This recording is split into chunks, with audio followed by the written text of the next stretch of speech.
Welcome, everybody. I'm Sari Cooper with my co-creator and co-host Kelly Ghweinem of Erotic Intimacy Academy. And we wanted to do this live today to talk a little bit about pride as well as queer identity and orientation and how it kind of intersects with our work as sex therapists. Kelly, why don't you introduce yourself a Hi. little? Yeah. So I'm Kelly Ghweinem, as Sari said, and I think this is a very important topic, especially for me as a queer clinician and someone who focuses on working a lot within the LGBTQ community and providing like queer affirming care and what that means in the therapeutic relationship or the therapeutic context. And given that it's Pride Month and this is a month of celebration, but also a month that is not just about celebration, it's also about like political activism and the history and the roots of that. I thought this was, June is a good time to talk about queer affirming therapy and also ties into our upcoming webinar. Yeah. So, just for historical purposes, for some of you who may not understand what Pride Month is about, and this has been, historically, Pride got started in 1969 when the Stonewall riots happened after gay people in New York were tired of getting harassed and arrested every time they got together at a gay bar in the West Village. So in New York City. So that's kind of how it started, right? It was kind of a political movement. And over time, I think what people see from the outside or on the surface area is this celebration and parades and sense of community.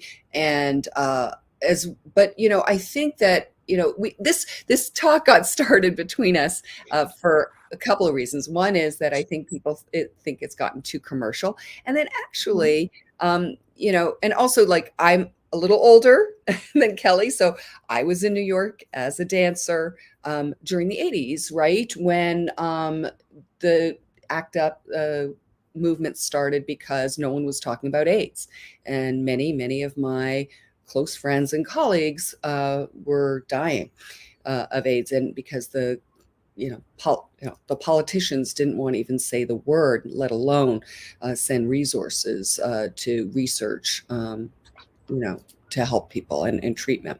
So I'm bringing these two things in because as systemic sex therapists who are providing queer affirming therapy, we are trying to enable our clients to understand that contextually their issues are both external, right, how they were raised, how they were viewed, as well as internal and how they feel about themselves.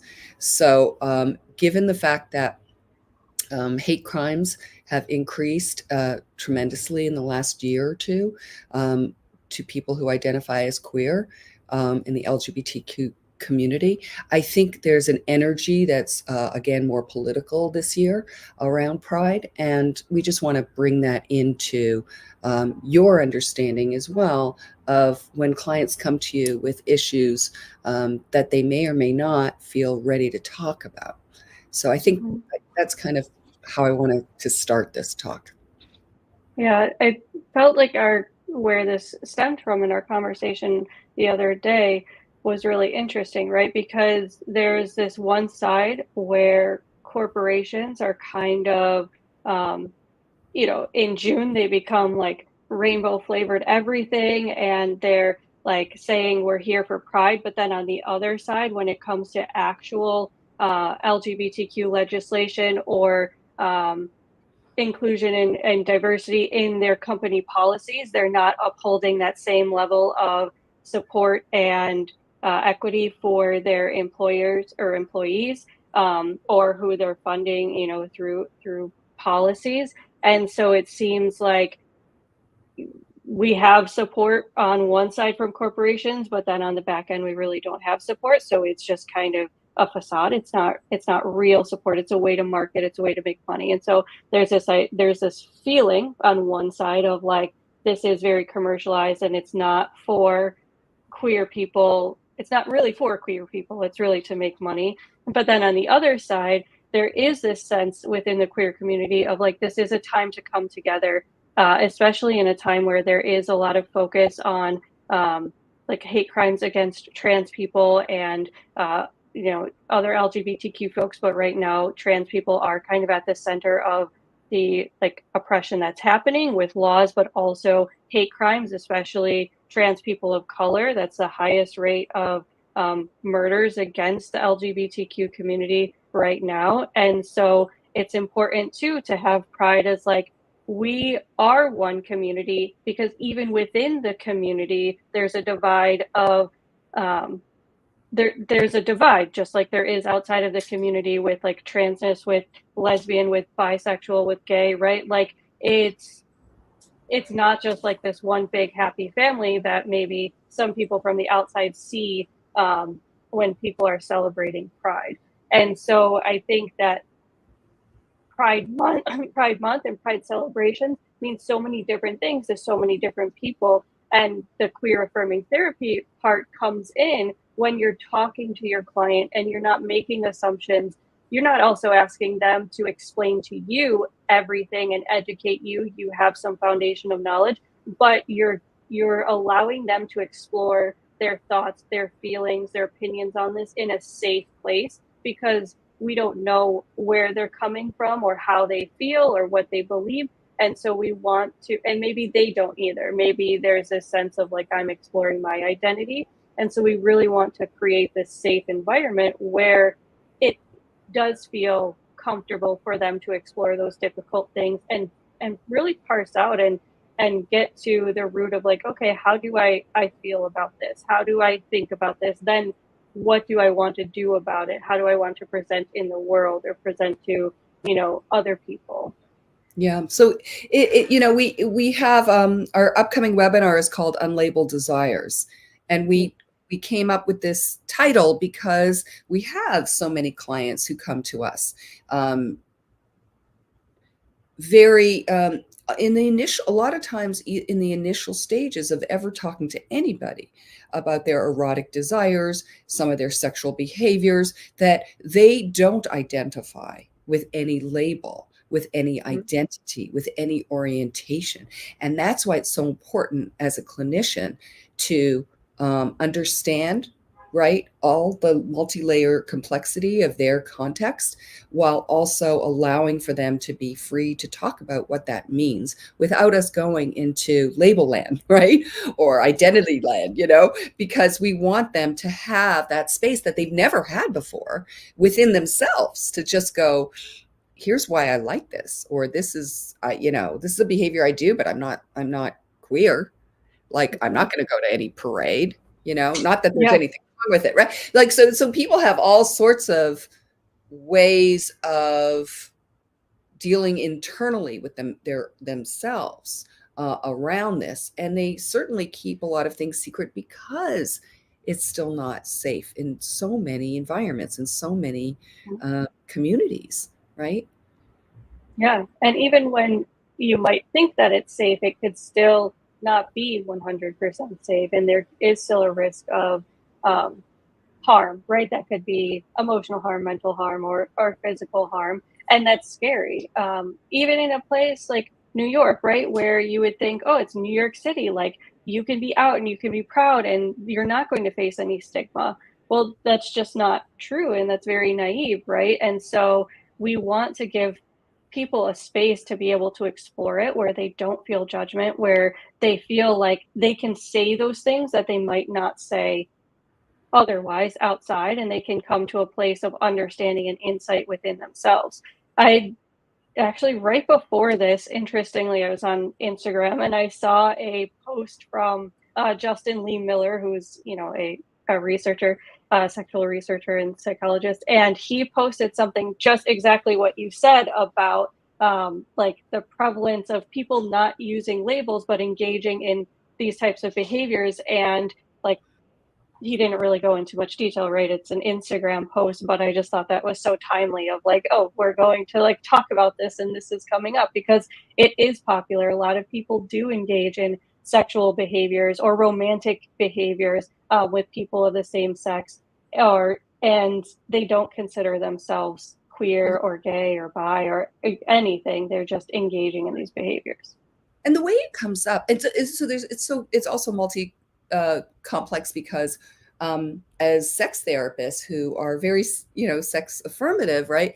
There may be what we call in therapy, for those of you who aren't familiar with therapy, something called countertransference, right? And so therapists might go, oh, I'm going to just support them and they're going to be able to come out. Well, that may not be what they want or what is good for them ultimately. Mm-hmm. That might not be their goal. They just want a space to talk about who they're having sex with or how to protect themselves better in a sexual health situation, for a hookup, right? So we do see a lot of people who either watch sexually explicit media that doesn't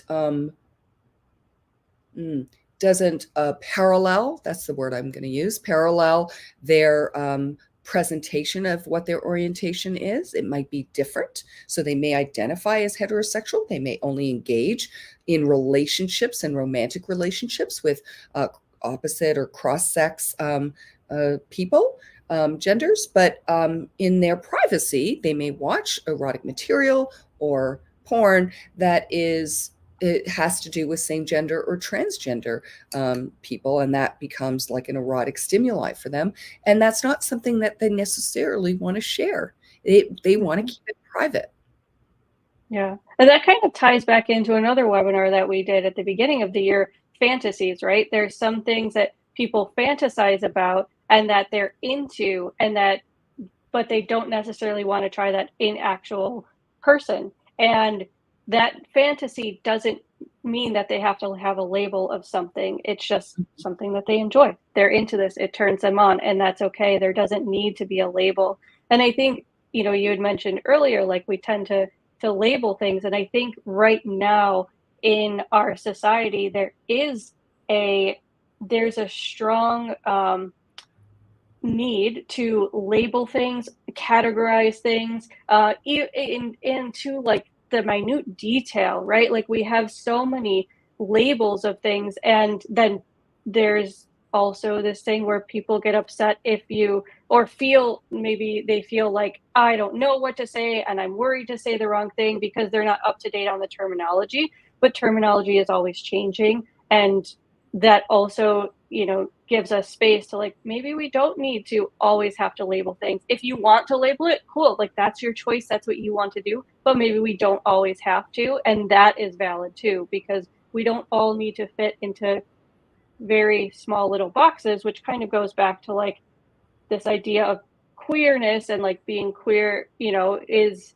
outside of the heteronormative society, and we don't want to fit into boxes, or being non-binary not fitting into the to the binaries, and like what does that mean. And so this is all very complex and intersectional of like intersectional and where we want to stand of like, okay, do you want to label yourself, do you not want to label yourself, and being supportive of that. Right. And the other thing I would say too, because it's going back to the clinical piece of it, is that I have two things going on at once in my mind. So I'll start with the first one, which is that, many therapists keep their orientation and or their behaviors, right? Private from their clients, right? They keep themselves, kind of, the traditional term was blank slate. We kind of know that doesn't exist really in therapy, but they keep it really about the client. They're not sharing much about themselves, right? So I think there's something to be said for therapists to sort of question and do some internal reflection, which they can do through, our webinar, around how do they want to share, if they want to share, what would be the reason to share. You were saying like, I'm a a gender queer therapist, right? So I think there are a lot of people who are therapists who don't share that actually, Mm-hmm. and yet are, in their private lives maybe experiencing that, or enacting those experiences, and or are may have some countertransference stuff going on as they're Mm-hmm. working with people who are maybe wanting to come out, right? So Mm-hmm. where does that happen in the clinical space? What is going on there? What transference and countertransference comes out there? Yeah. And having your own insight into yourself and what your boundaries are is super important. Also, that's why supervision is important too, right? So that if things are coming up and you don't know what to do with it, you can go to your supervisor and talk this through, or you can go to peer support groups, supervisory groups, and talk this through so that you're getting feedback from other professionals. So you're not just relying on that internal guide, because maybe that countertransference is coming up and you're saying something that maybe you think would help this situation, but the client is giving you indication that this is not what they need in that moment, and or you're saying it as a way to like make yourself feel comfortable or validated in the moment in front of this person, and then that takes away from the client that is in front of you, and that who is coming to you for this therapeutic service. Right. And I think to go back one step, the there are so many more labels now, right? I think Mm-hmm. younger generations have created very nuanced descriptions of how they relate to other people, what they're looking for in a relationship, if they're looking for a relationship, whether it's pansexual, gray sexual, like all of those terminologies. So I think it's both and, right? I think that therapists and coaches need to be very educated about these terms, Mm-hmm. and if a client comes in using those terms, not assuming you know what it means, you could, right? Because each person uses that term in a very maybe unique way. From We're all individuals, right? And so Mm-hmm. both and, like, be aware, be educated, and always leave space for a client to explain what that means to them, right? That's sort of like, if someone says I'm non-monogamous, well, what does that mean to you, Mm-hmm. right? Yeah, I use that a lot in sessions when well, for a lot of different things, but when we're exploring gender and sexuality, like what does that specifically mean to you? Because there's a lot of assumptions. There can be a lot of assumptions on both sides, right? Me putting it out there that I'm a queer therapist, someone might assume, oh, they know exactly what I'm talking about, what my experience is, but everyone's experience is different, and everyone has their own individual take on things. And so it is important for me to ask, well, what does that mean for you? Like when you say this, when you say that you're, trans masculine, what does that mean to you? And then how does that impact like how you show up in the world? And how can we explore that? Yeah. And as couples therapists, because we see both individuals and we see a lot of couples, I think there's a really important benefit to having, some couples therapists. For those non-therapists out there, a lot of couples therapists will not see partners individually because they don't want to hold on to a secret. Um, we actually do history taking with our individual partners who are part of a couple. And so there's the clinical question for coaches and therapists of, what do I do when one partner has a very different way of expressing their erotic and sexual needs in private than they do with their partner? And that we see that there are these patterns going on with these two partners that we suspect might have something to do with the fact that they're not sexually that interested in that, either that partner or in that gender partner, type of Mm-hmm. gender partner. So, and what do we do with that? We've had cases like, that I've supervised, in which, the client had terrible arguments with their partner for a long time and was not interested in having any sort of sexual experience with them. And the therapist knew that they had somewhat of a same gender interest that they had never explored before, right?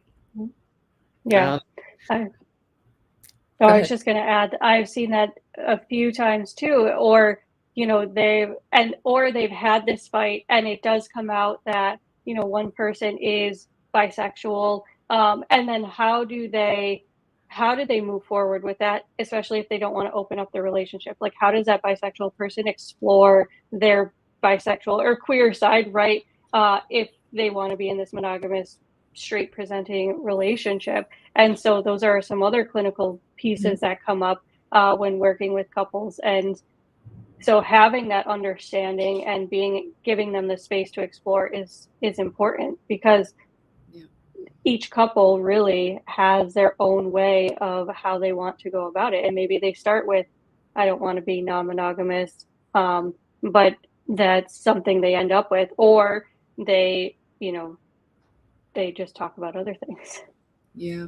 And I think to kind of wind up, bringing it all together, given the fact that people aren't safe, even in New York, right? There have been attacks in New York, or in Florida, where we're both, licensed. I think that with the accumulating legislation that's anti-queer, anti-LGBTQ this month especially, but in all of the months, we have to understand the kind of pressure bearing down on our clients as to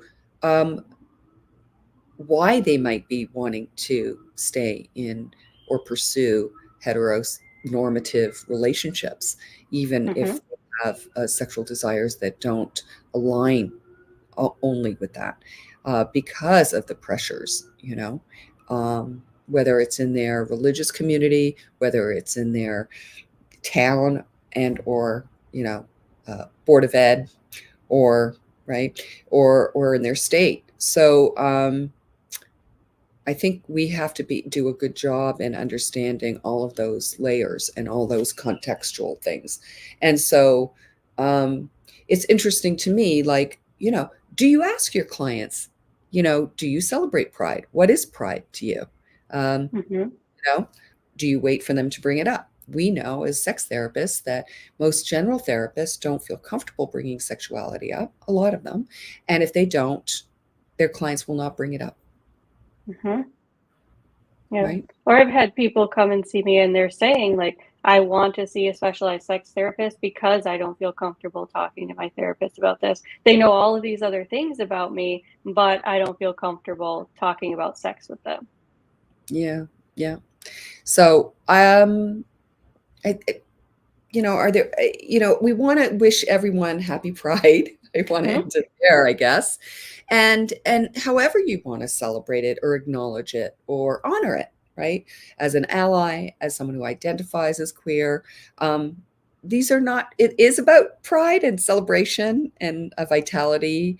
But that's actually not it for everybody, right? Sometimes it's just doing sort of volunteer work for communities that need resources, right? Or who need legislative support, right? Action, political action. So however you celebrate Pride, I wish you a joyous and strength-based Pride Month. Yeah. Happy Pride, everyone. Oh, and I hope some of you will join us next Wednesday. It's June 19th, called Unlabeled Desires. It's 7 to 8:30 p.m. Eastern Standard Time. You can go to our website, www.eroticacademy.net, and I guess all the other information will be below, right? Yes. All right.